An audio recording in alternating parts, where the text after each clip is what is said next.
primer día del 15º Congreso Anual de UCCS Global y UCCS México.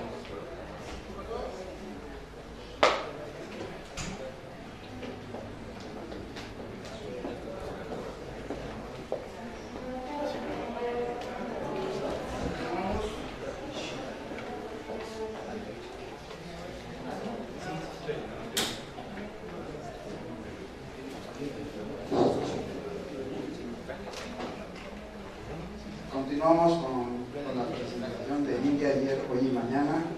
Le vamos a pedir al contador público Raimundo Rosas que nos haga favor de presentar a la doctora.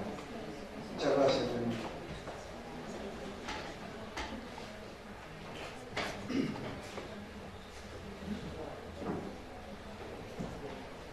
La doctora Ishita Banerjee es profesora investigadora del tiempo completo del Centro de Estudios de Asia y África en el Colegio de México.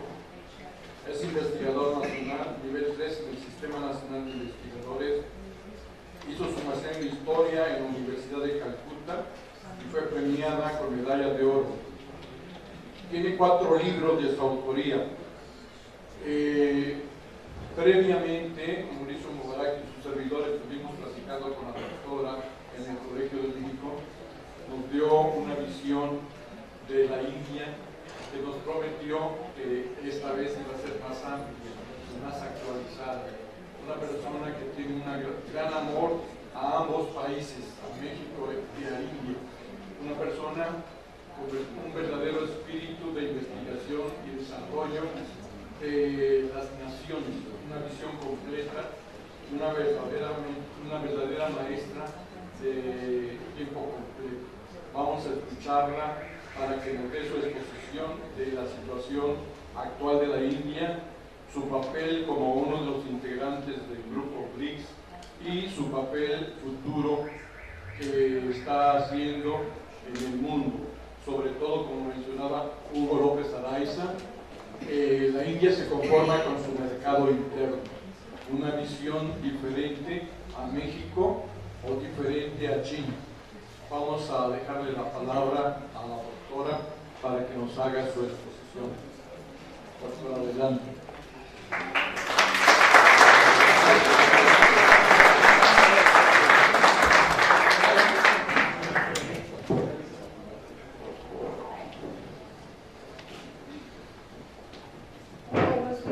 Muchísimas gracias al señor Mubarak y al señor Rosas por la invitación. Es un honor y privilegio estar aquí con ustedes, aunque, bueno, antemano les ofrezco disculpas. Soy historiadora sociocultural y la verdad, en esta sesión me di cuenta que no pertenezco entre los financieros. No voy a poder hablar mucho de los BRICS o la economía india. Les había dicho que invitaran a otras personas. Entonces, otra vez, con su permiso, voy a darle una visión histórica de India, un panorama histórico de la historia de India y la situación sociocultural. ¿Sí les parece? Me digan cuando pues ya no pueden más, ya voy a hacer una ponencia. Entonces va. Esa es la idea, más abrirnos un poco la mente de los números, pues. Bueno, sí, porque ni sé descifrar las cifras, así que pues ¿qué les va a decir de aquí? No, algo más interesante. Bueno, como lo ven, puse esta caricatura, ¿no? Eso era por muchísimo tiempo la idea de India, ¿no? And this, dear children, is India, the mysterious land of tigers, snake charmers, doctors and engineers, ¿no? No sé, ya. Entonces, mi idea precisamente es darle un poquito otra visión, ¿no? De cómo yo entiendo a mi propio país, ¿no? Y de años de también dar su historia. Ofrecer una vista panorámica de la historia, sociedad, política, cultura e economía de la India en una hora es un trabajo osado, casi imposible. El propio concepto de India, de cuándo y cómo llegó a ser lo que es, ha sido objeto de debate entre los estudiosos. Algunos lo remontan a tiempos antiguos, otros lo llaman una creación del dominio colonial británico. Al margen de estos debates, India es un país con una historia de casi 5.000 años, una población muy rica en términos tanto cuantitativos como cualitativos, como ya mencionó anteriormente, bueno, culturalmente diversa, un subcontinente multiétnico y plurilingüístico, y ofrecer una visión exhaustiva de toda esa variedad no es fácil. Intentaré no caer en la trampa de darles una visión parcial, y bueno, usted mencionó el elefante, ¿no? Entonces, intentaré no caer en la trampa de darles una visión parcial, para no confundirles como se confundían los proverbiales hombres ciegos en un cuento del poeta sufí Jalaluddin Rumi. Según este cuento, cuando los hacían tocar diferentes partes del cuerpo del elefante,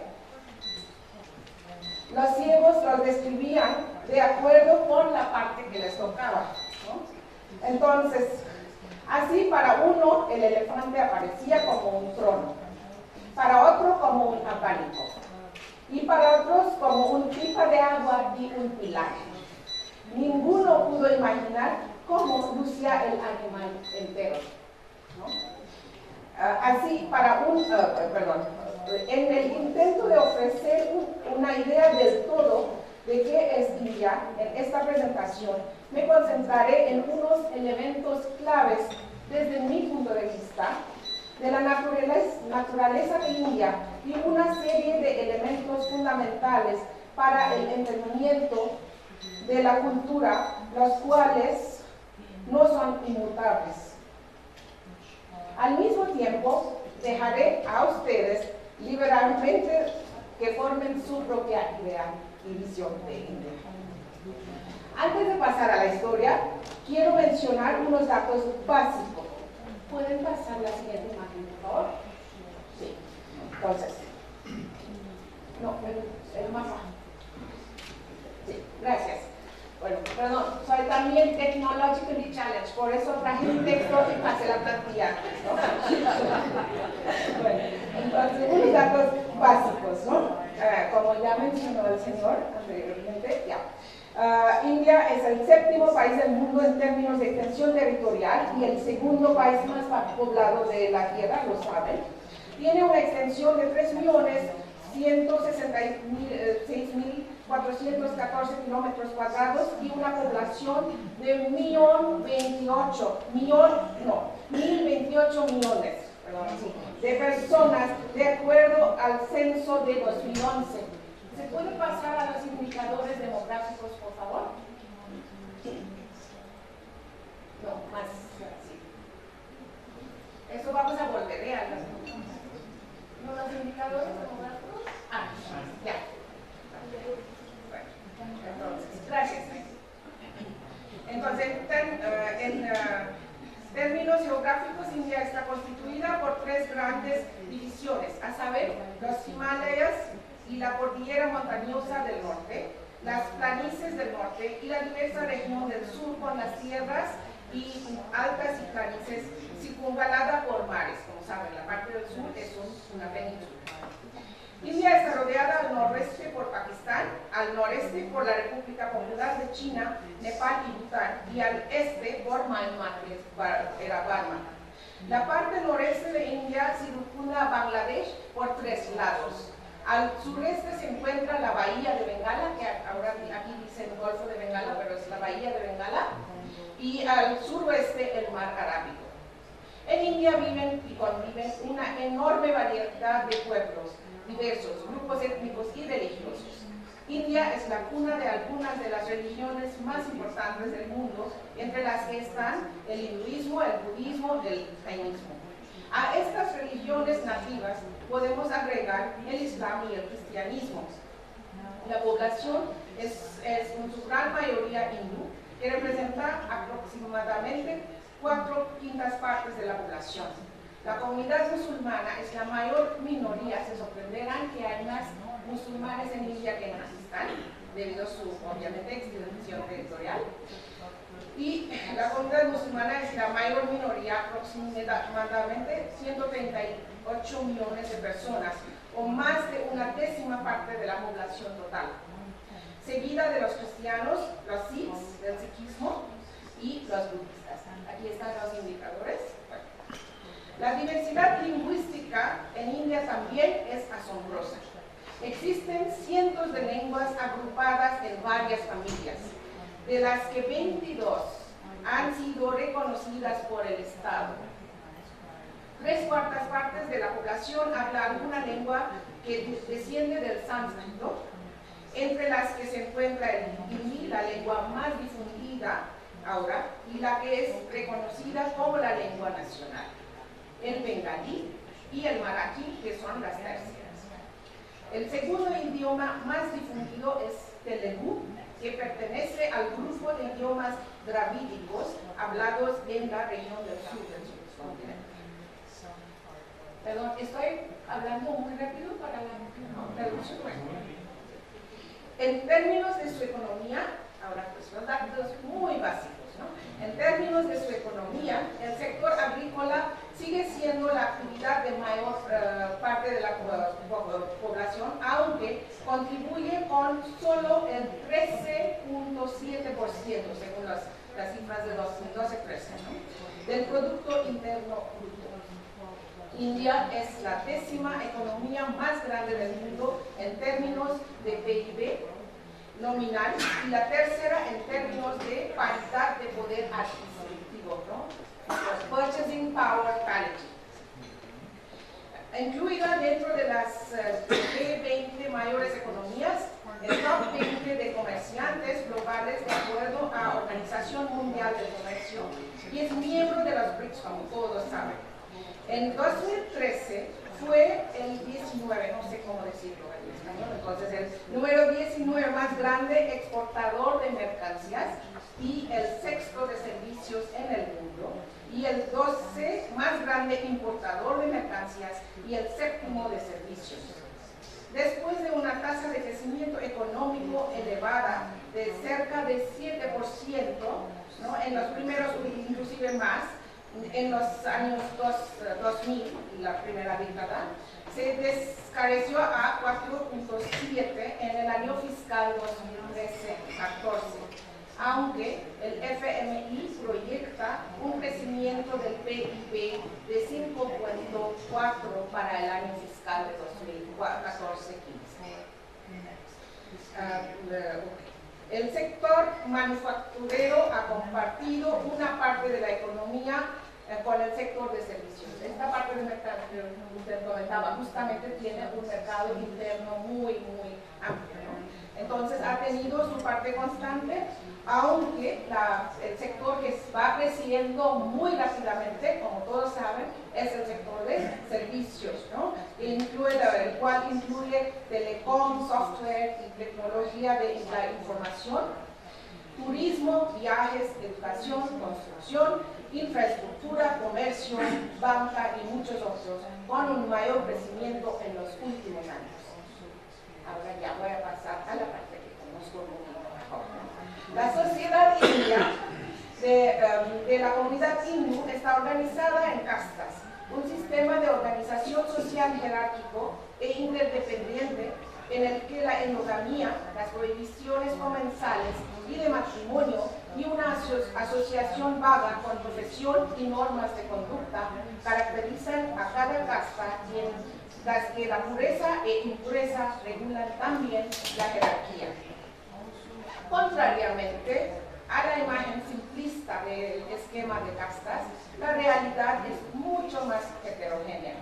Cada religión lingüística y cultural tiene su propia estructura de casta y que se encuentran de diversos modos con categorías económicas, religiosas y de poder. Ahora, ¿pueden volver a las imágenes anteriores, por favor? No, de donde doy del sistema. Eso, ya. En términos políticos, India es la mayor democracia del mundo, constituida por 29 estados. Hace unos meses que se separaron Andhra Pradesh, Telangana y Andhra Pradesh. Entonces eran 28, ahora son 29. ¿Puede volver al mapa, por favor? Porque ya es más actualizado que pude encontrar. Eso, ¿sí? Eso es lo que formó hace unos meses este año, Telangana, que era parte de Andhra Pradesh. Bueno, ahora el siguiente, por favor, gracias. Entonces, el Parlamento bicameral se elige por periodos de 5 años. India tiene, como saben, un sistema multipartidario parlamentario, ¿no? El Parlamento bicameral se elige por periodos de 5 años. La Cámara Baja, Lok Sabha, tiene miembros del Parlamento elegidos directamente bajo la base del sufragio universal, mientras que la Cámara Alta, Rajya Sabha, tiene miembros nominados y elegidos. El mismo patrón es replicado en los estados federados, provincias, donde las asambleas legislativas bicamerales han elegido representantes en la Cámara Baja, encabezados por ministros principales, chief ministers, ¿no? El del Parlamento es prime minister y de los estados son chief ministers. Líderes de los respectivos partidos que ganan la mayoría en las provincias. El presidente es el jefe del Estado. ¿Puede pasar a la siguiente, por favor? Sí, ya está. Bien. La siguiente, por favor. Sí. Es el nuevo presidente actual, Pranab Mukherjee, y eso es el Rashtrapati Bhavan, donde ella tiene su oficina en Nueva Delhi. Y eso es el Republic Day Parade, ¿no? De 26 de enero, cuando fue promulgado la Constitución, el 26 de enero de 1950, entonces ese día ya hay celebración. ¿Es la independencia? No, es la promulgación de la Constitución. 26 de enero. Entonces, el presidente es el jefe de Estado y es elegido por un periodo de 5 años por un colegio electoral conformado de los miembros electos de las 2 cámaras del Parlamento y miembros de la Asamblea Legislativa, pero su papel normalmente es ceremonial. Los gobernadores son los representantes del presidente en las provincias. A pesar de que en realidad el poder ejecutivo lo ejerce el Consejo de Ministros bajo el liderazgo del primer ministro, quien es designado por la mayoría de la Cámara Baja del Parlamento o por una coalición. El presidente tiene el poder de disolver el gobierno elegido en el centro y en las provincias en situaciones especiales de crisis o de emergencia. En todos estos años, de a partir del 47 hasta 2014, hemos solamente tenido una ocasión de emergencia nacional donde fue. ¿Cuál es el problema con este, no?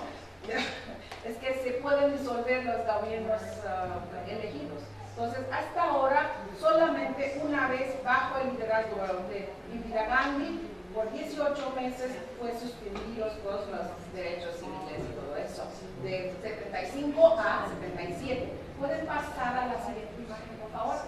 Ya pueden ver Jawaharlal Nehru, nuestro primer ministro, con Indira Gandhi, su hija.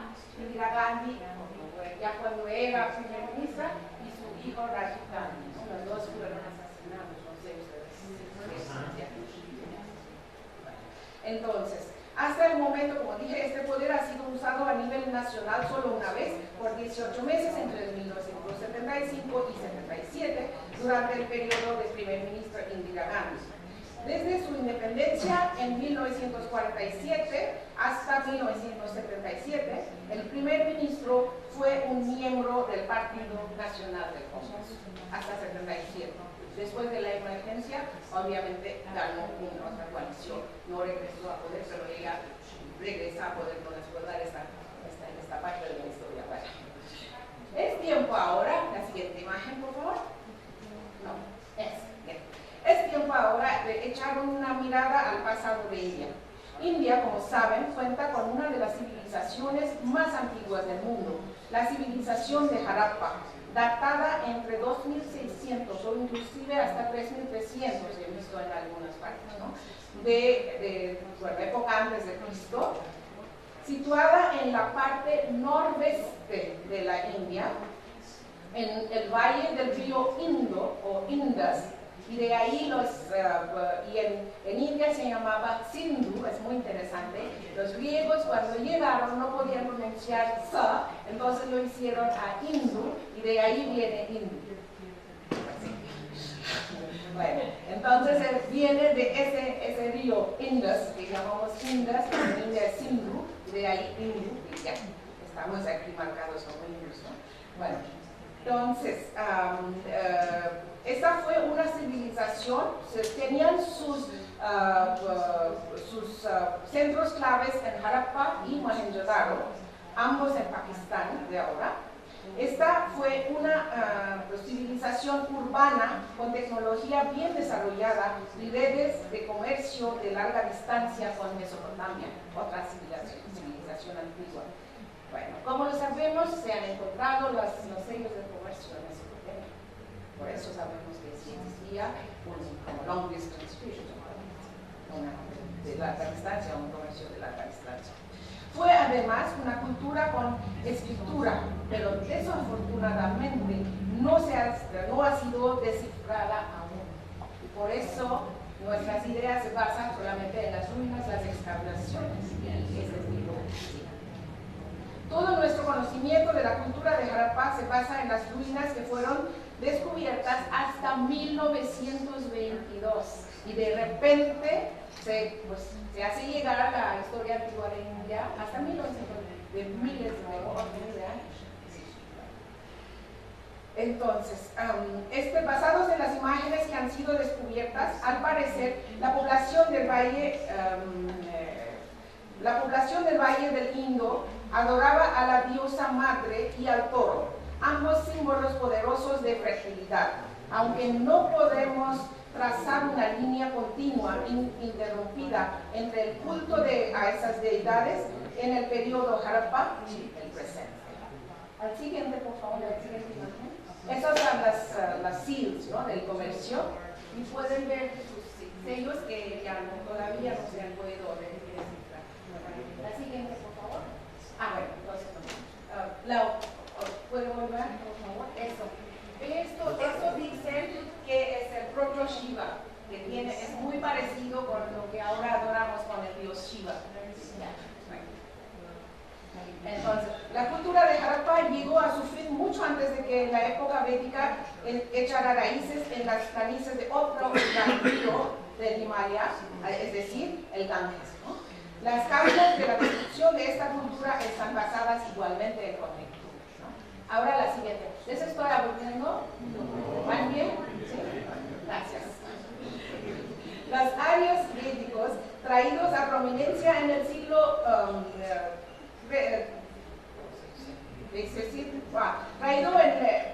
los arios válicos, traídos a prominencia en el siglo XVIII por los académicos administradores británicos orientalistas, como los antiguos ancestros de los indios, son ahora reconocidos como un grupo lingüístico, ¿no?, en lugar de racial. Famoso por los textos revelados, ya puse de Rigveda, que es lo más antiguo. Son 4 las Vedas, Rig, Sama, Yajur y Atharva, que contienen elevadas doctrinas filosófico-teosóficas. El periodo védico se extiende de 1750 a 500 de la época antes de Cristo. Todavía no hemos llegado a... Bueno, curiosamente, los arios fueron un grupo nómadas pastoral que adoptaron la agricultura sedentaria a través de un largo periodo de tiempo mientras se extendían a lo largo del norte y partes del este de la India. En otras palabras, hubo un retroceso, entre comillas, de la cultura urbana comercial avanzada tecnológicamente de Harappa y Mohenjo-Daro a la cultura nómada pastoral de los arios védicos basada en la agricultura. Al mismo tiempo, la larga extensión del periodo védico, junto con las Vedas y otros varios textos importantes, incluyendo los poemas épicos, el Ramayana y el Mahabharata, todos compuestos en sánscrito, significa que ha dejado huellas permanentes en la sociedad india. Los textos, además, nos ofrecen importante conocimiento acerca de la sociedad de ese tiempo. En el curso de este periodo, los arios pasaron de pastores a agricultores sedentarios y su organización política basada en asambleas populares y repúblicas dio lugar a monarquías y reinos en las regiones de agricultura sedentaria. Aparecieron reinos en el Valle del Ganges, mientras que las repúblicas persistieron en los márgenes de los asentamientos indios. La sociedad védica se desarrolló y elaboró sobre un modelo indoeuropeo heredado de una estructura social tripartita de guerreros, sacerdotes y un enorme grupo social de agricultores, comerciantes y ganaderos. Estos fueron los comienzos del sistema de castas que ha confundido y cautivado a académicos por generaciones. Un elemento importante y emocionante de la sociedad india desde entonces ha sido su naturaleza compuesta, ¿no? En inglés la palabra es composite, no sabía cómo traducirlo, composite, ¿no? Compuesta de varias raíces al mismo tiempo.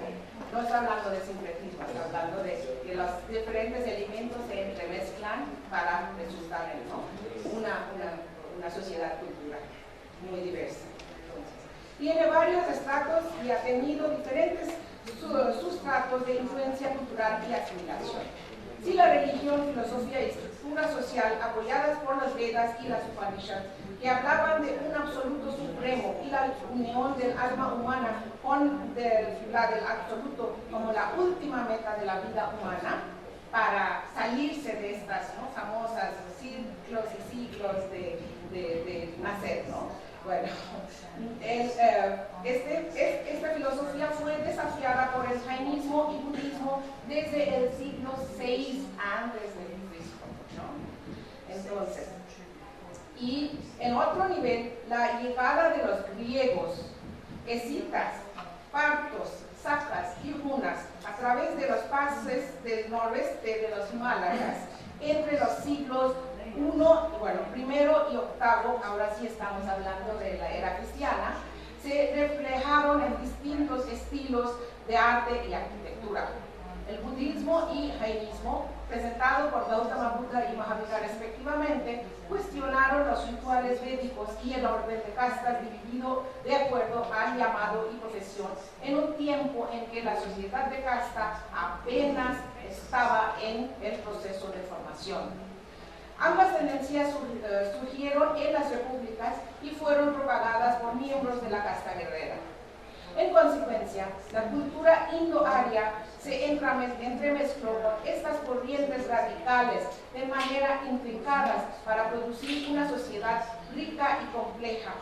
Los reinos que surgieron en el Valle del Ganges y sometieron a gran parte del subcontinente bajo su mando en los siglos siguientes fueron influenciados tanto por los Vedas como por estas tendencias radicales. Puede pasar a la siguiente, por favor.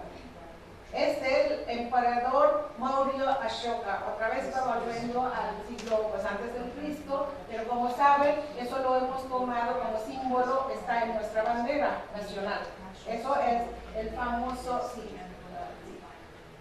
ya pueden ver, ¿no? El Lion Capital se dice, ¿no? Por los de las Eso fue durante la época de emperador Maurya Ashoka, 268 a 231 antes del Cristo.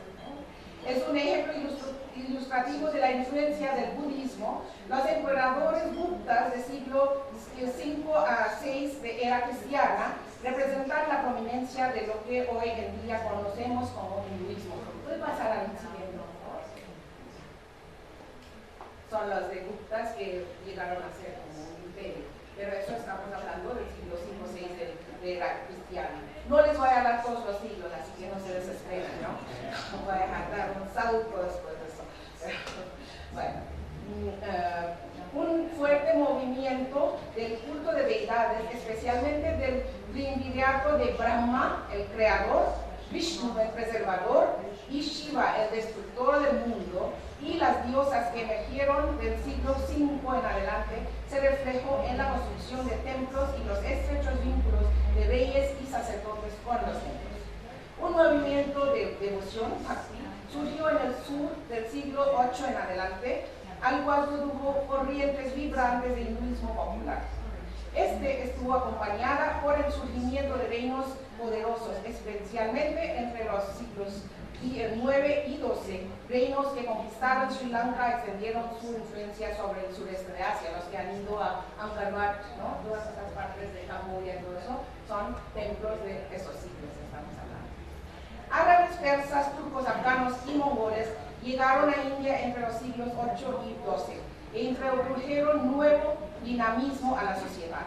En otras palabras, India antigua ofrece una imagen que contrasta completamente con las imágenes estereotipadas de India ilustrada. La siguiente imagen, por favor. De manera similar, los siglos XII a XVII estuvieron marcados por la mezcla de nuevos pueblos de influencia. El Islam, que había llegado a India hacia el fin del siglo VIII, cuando los árabes conquistaron Sind, se convirtió en una presencia prominente desde el tiempo en que el primer sultanato musulmán fue establecido en Delhi por Qutbuddin Aibak. Los que han ido a Delhi y al Qutub Minar están muy cerca de que ahora es Nueva Delhi. Bueno, eso fue construido entre el siglo XII y XIII y después de este sultanato, bueno, obviamente llegaron, que era afgana, fue seguido por los mogoles, 1506 a 1857. La siguiente, por favor. Bueno, no voy a hablar del sur, pero también para mostrar la diversidad, eso era un imperio otra vez, Vijayanagara, de dinastías, siglo XIV-XV, y recientemente fue otra vez descubierto todas estas ruinas en el sur, es amplio. Bueno, no voy a poder hablar de ellos, pero solo quería darles unas imágenes, ¿no? Bueno, entonces, la siguiente, por favor. Ya, eso saben, el Fuerte Rojo, Red Fort, y el interior Fuerte Rojo de los mogoles, descendientes de Timur, el emperador de Asia Central, al lado del lado paterno, y el líder mongol Genghis Khan del lado materno. Esta mezcla de influencias árabes, afganas, turcas y mongolas introdujeron nuevo vigor en la vibrante sociedad existente y resultó en el surgimiento de una rica cultura indo-islámica reflejada en la lengua, literatura, arte, arquitectura y estilos de gobierno. Junto a los dominios centrados en Delhi y el norte de India, hubo muchos poderes locales y regionales con sus distintivas normas y costumbres políticas y socioculturales. La siguiente, por favor. La siguiente. Eso es, de mi parte del país, de Bengala, fueron los Nawabs, el palacio de los Nawabs, gobernadores. Fueron inicialmente gobernadores de los mongoles, pero luego se hicieron casi autónomos, ¿no? Entonces, es Murshidabad, es muy importante para nosotros porque es donde primero gana la compañía inglesa de comercios y llega a conquistar a Bengal. Bengala, aquí fue la batalla, digamos, ¿no? Cerca de Murshidabad. Bueno. Vasco da Gama, es importante mencionar, llegó a Calicut en la costa suroeste en 1498, es decir, muy cerca del tiempo, ¿no?, en que Colón llega a la América. Entonces, los portugueses llegaron a comerciar en India poco después, seguidos por los holandeses y los ingleses y franceses en los siglos XVI y XVII. El interés de estas compañías de comercio reside en el hecho de que el Océano Índico era el centro de un muy importante comercio marítimo, ¿no?, con África en el oeste y el sureste de Asia en el este. Si piensan en las costas de la bahía de Bengala, se iban hacia el oeste, y del mar Arábico se iban hacia África y más adelante. Entonces, ¿qué es lo que quiero decir? Además de los textiles indios, tenían gran demanda en Europa y las especias en distintas partes del mundo. ¿De dónde llega su canela? ¿Qué creen? Sri Lanka, del siglo XVI, XVII. ¿Y de dónde viene? Bueno, y todavía las monedas que hacen de de plata en India van de aquí de San Luis Potosí. Entonces, ¿qué quiero decir con eso, no? Toda el área costera de India, por lo tanto, era global siglos antes de que el término globalización estuviera en boga. Y fue precisamente este interés en el comercio y con India combinado con la necesidad de lograr un equilibrio, lo que fue desfavorable para la compañía inglesa de las Indias Orientales, que resultó en la intervención de la compañía en las políticas internas, ¿no?, de las regiones donde se habían establecido redes de comercio y fortificaciones para gradualmente emerger como el gobernante de Bengala y poco a poco de toda India. La anexación de India, como ya mencionó el señor, es vasto, y además llegaron como un grupo de comerciantes, no llegaron como aquí, no como conquistadores, como un ciclo, la anexación, de 1757 hasta 1856. Y un año después hay una revuelta, gran revuelta contra la compañía. Los 190 años del dominio colonial. La siguiente imagen, por favor. Bueno, ahora puse varias para mostrar la diversidad india, ¿no? Puse varias imágenes, lo voy a pasar cuando termine, ya. Los 190 años de dominio colonial que comenzaron en 1757 con la conquista de Bengala por la Compañía Británica de las Indias Orientales y que terminaron con la independencia de India en 15 de agosto de 1947. Trajeron consigo cambios significativos en la sociedad india. La Compañía de las Indias Orientales, como un cuerpo comerciante que llevó a cabo la conquista y administración por un periodo de 100 años, como acaba de mencionar, intentó buscar leyes, costumbres existentes y una antigua constitución con el fin de gobernar India propiamente. Pero bueno, eso es muy importante porque India era una cultura, si pensamos en las Vedas también, era una cultura muy literal, en el sentido de letrada, pero donde la que se escuchaba y recitaba era mucho más importante. Las Vedas pasan por siglos, por repetición, por los brahmanes, a llegar a pasar Shruti, se decían Shruti es lo que se escucha. Luego, cuando pasaron muchas otras generaciones, llegaron a ser Smriti. ¿Qué significa Smriti? Memoria. Porque ya se habían muerto los que los habían escuchado directamente de los originarios. Entonces, después de muchos siglos, se pone a escribir. Cuando ya se iban perdiendo la memoria. Entonces, eso es otra parte muy importante de India, ¿no? Prácticas, costumbres y la cultura hablada más que. Pero los ingleses, obviamente, cuando buscan esta constitución nueva y leyes y todo, no los encuentran. Entonces, ¿qué pasa? Ellos, pero la noción británica de que India era una sociedad tradicional, basada en comunidades, no individuos, ¿no? Y no solamente comunidades religiosas, les llevó a buscar leyes y costumbres hindúes y musulmanes. Y si ven los primeros códigos, todavía no están hablando de hindúes, están hablando de gentus, viene de gentlemen, los bengalíes que ya se acercaron y entonces dice, el primer código celeste, sin duda, a Code of Gentulos, muy importante para esta reflexión de la sociedad como en comunidades religiosas marcadas, en lugar de una sociedad completamente entremezclada, ¿no? Entonces, el trabajo de los administradores y académicos orientalistas encontró antiguos textos sánscritos y codificó leyes hindúes basadas en estos textos. El sánscrito y la antigua gloriosa India hindú, ¿sabes, no? ¿Cómo forma este periodo? En el siglo XVIII.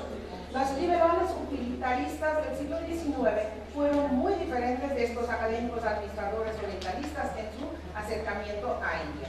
Al mismo tiempo, se basaron en el trabajo de los orientalistas para definir India, para poder gobernarla. ¿Cuál era el interés? ¿No? Clasificar para poder gobernar. La entrada combinada de comerciantes libres, utilitaristas liberales y misioneros protestantes en India en la primera mitad del siglo XIX produjo debates significativos acerca de la educación, el sistema de castas, reforma social y la famosa condición de mujeres, que sigue siendo ya muy recientemente me invitaron en CNN español, pero bueno, ya sabía todo eso para que me invitaron, ¿no? La condición de las mujeres en India, estamos hablando de más de 1.000 millones de población, pero ya se sabe, ¿no? Es malísima y ya querían, como digo, demostrar eso igual en este programa, pero no importa. Pero desde ahí, primera mitad del siglo XIX es cuando costumbre de sati, que era pero muy excepcional, ¿no? ¿Y cuál era la costumbre de algunas esposas de morirse en la pira funeraria de su esposo porque no querían ser viuda? Que era una fase muy inauspiciosa, muy mala, no los querían. Entonces, obviamente era muy excepcional, pero por los debates, como saben, aquí se habla de las mujeres, ya en India se queman las mujeres, o si no, lo abortan, ¿no? Son las dos, ¿no? Eso van bajando los números de las mujeres en India, pero bueno, es otro aspecto que no puedo tocar. ¿Están bien? Voy terminando, ¿sí? ¿Están bien? ¿Perdidas? ¿Sí? Bueno.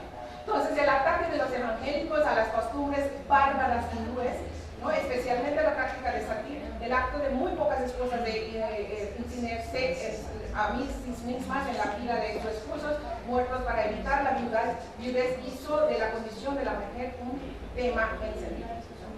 También justificó la misión civilizadora y la presencia del Estado de la compañía india.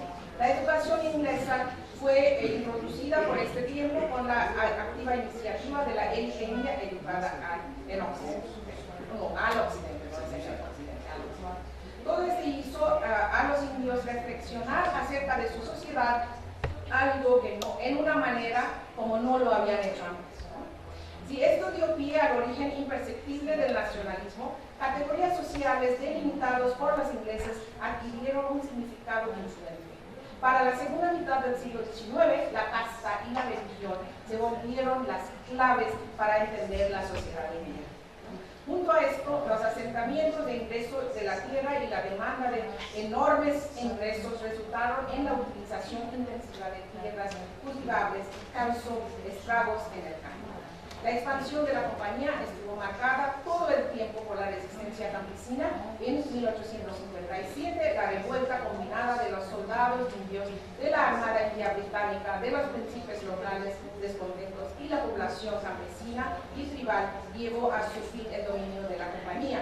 India se convirtió en una colonia directa del Reino Unido en 1858. La proclamación de la reina Victoria en 1858 prometía ciertas reformas institucionales para eventualmente preparar a los indios para autogobierno, ¿no? La promesa del gobierno representativo, junto con fuentes como los censos que enumeraban a los indios de acuerdo a líneas de religión y casta, tuvo un serio impacto. Los musulmanes, la anterior clase gobernante, quedó marcada como una minoría y la enorme población de intocables, los que se llaman Dalit, y castas bajas fueron conscientes de su fuerza numérica y comenzaron a demandar igual representación en educación, empleo público y empezaron para finales del siglo XIX, pero se hace mucho más fuerte en el siglo XX. Entonces, la lucha nacionalista que surgió en la arena política bajo el liderazgo del Congreso Nacional Indio, fundado en 1855, tuvo que lidiar desde un principio con estas demandas contendientes, ¿no? Entonces, lo que pasa es que la lucha nacionalista no pudo combatir los términos establecidos por el dominio colonial y las diferentes aspiraciones y visiones de India independiente no pudieron ser contenidas dentro de un solo esquema. La independencia vino con la partición de India y la masiva tragedia humana de la creación de India y Pakistán en 1947. India independiente heredó esta tremenda diversidad sociocultural y económica. Sus experimentos en la clase parlamentaria tomaron conciencia de ello e intentaron garantizar paridad sociopolítica y justicia a los grupos subprivilegiados, a los Dalit y otras clases atrasadas. Esto impulsó a los creadores de la Constitución a introducir la discriminación compensatoria, en India se llama reservation, ¿no? Y el pluralismo legal.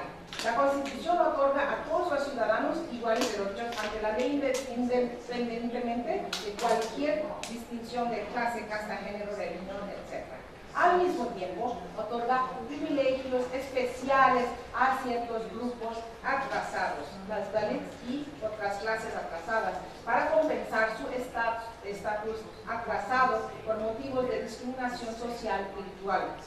Las Dalit tienen asientos reservados en las instituciones educacionales del gobierno del Estado, en el empleo público y en la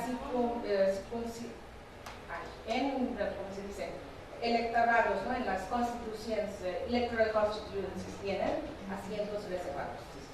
Inicialmente esto fue introducido como una medida temporal por 2 años para atraer estos grupos no privilegiados a la par con los privilegiados. Iguales condiciones, obviamente, no han sido alcanzadas, ¿no? Más y más grupos se han levantado por exigir privilegios especiales por motivos de atraso.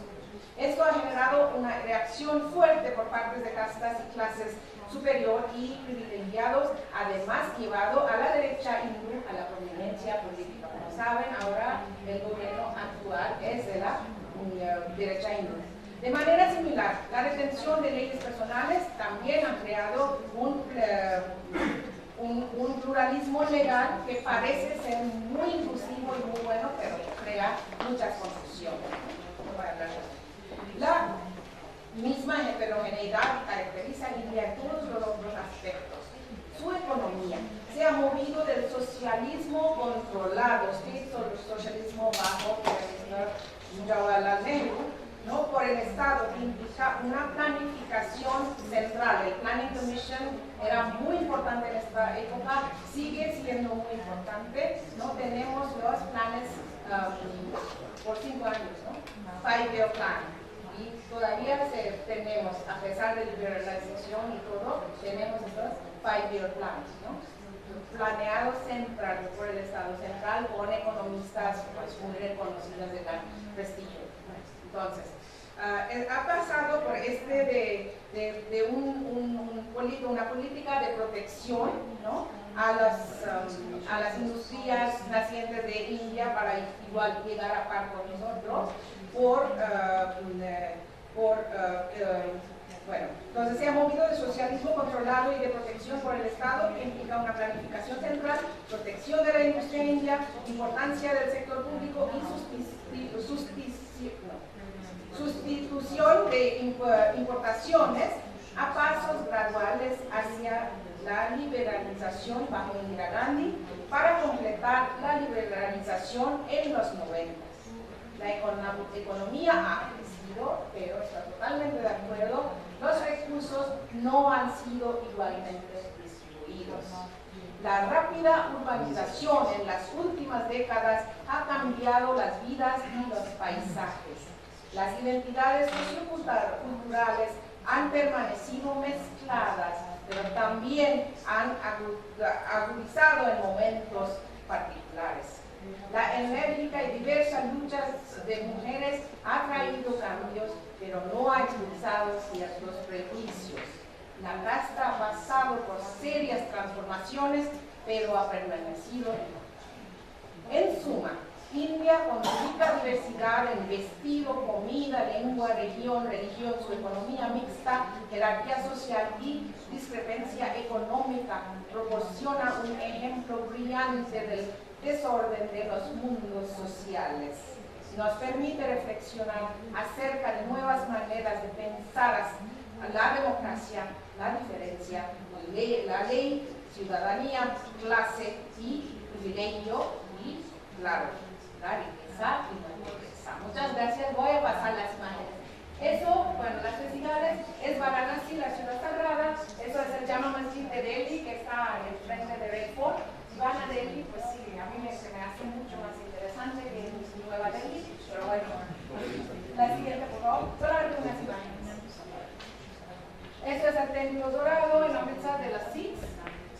Es, como pueden ver, es una iglesia, pero portuguesa en Goa, donde los portugueses estaban hasta 1960, entonces del siglo XV hasta ahora. Bueno, la siguiente, por favor.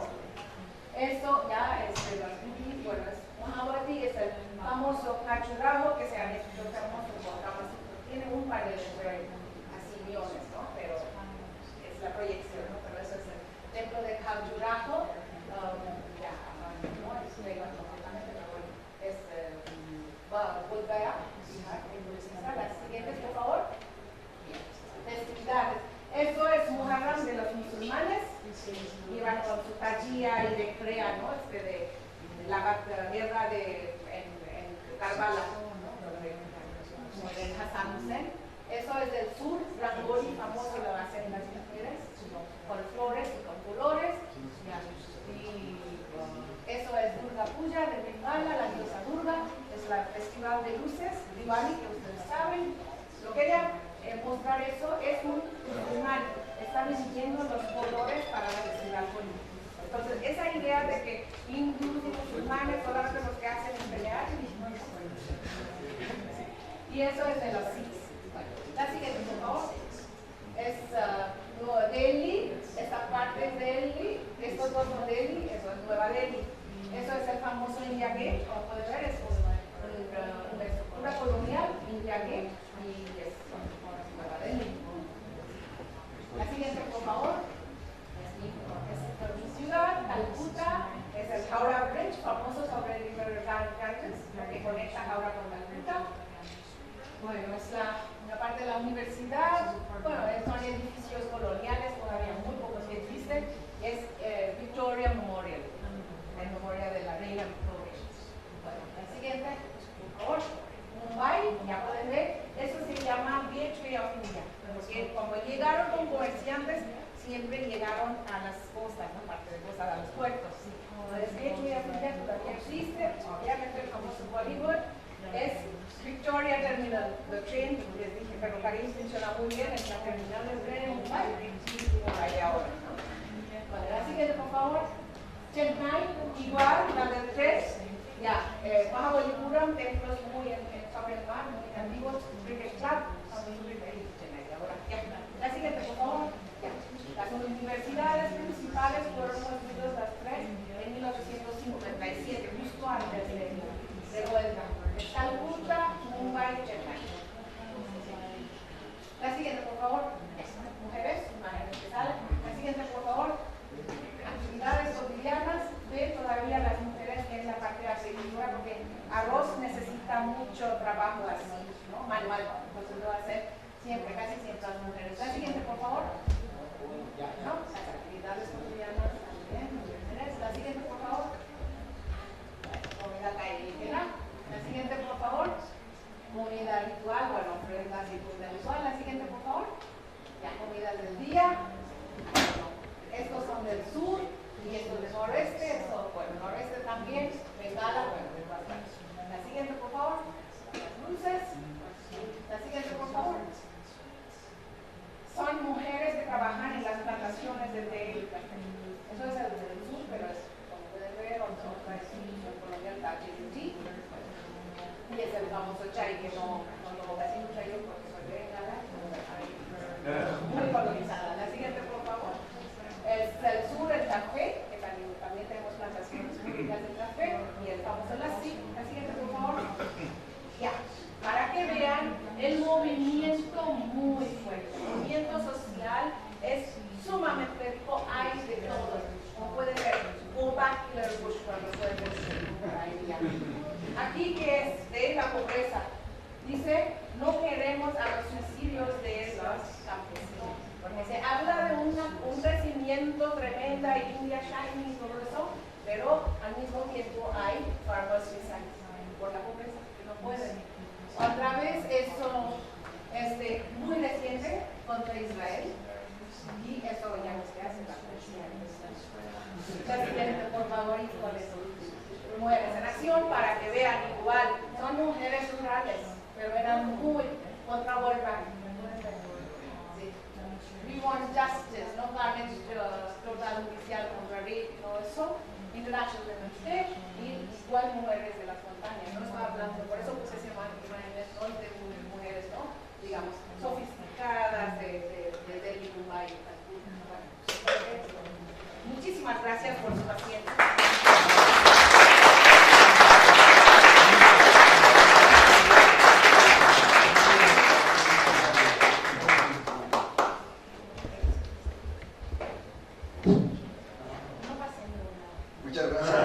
Muchas gracias, doctora.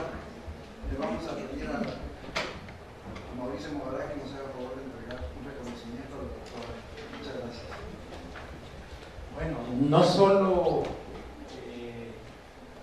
no es que no pertenezca a este grupo, pensamos que esto fue lo más valioso precisamente porque lo que buscamos en estos seminarios que hacemos, en este caso hoy de India, es entender su cultura.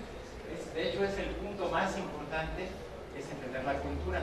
Para que después podamos hacer amistades y hasta negocios, primero hay que entender la cultura. Entonces, pues una maravillosa visión de la cultura hindú, no podía haber sido mejor, y creo que nos faltó tiempo, pero fue muy, muy valioso. Pues le damos las gracias a la doctora, de verdad fue una preparación muy grande durante varios meses que hemos platicado, y pues no hay palabras